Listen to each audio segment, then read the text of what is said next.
X-33 wiper position. Remove the capping station cover.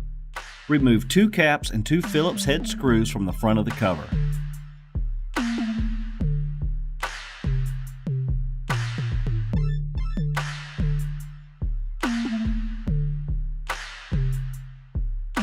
Underneath the cover, remove 2 Phillips head screws. Pull back on the cover to remove. Press Enter and Enter again for Setup menu. Press the front key to Station Setup and press Enter. Press the front key to Wiper Position and press Enter. Press the back key until the wiper blade stops and press Enter. Press Enter for Save Home.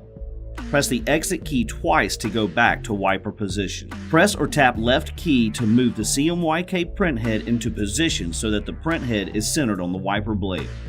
Press the front key to move the wiper blade over the print head. Release the front key after the wiper blade has passed over the print head. Press Enter and then press the back key to save left and press Enter. Press the Exit key 6 times to return to the ready screen. Use a lint-free cloth to clean the wiper blade. Repeat the same steps for adjusting the wiper position for the white print head. When you get to step 11, press the back key to save right and press Enter.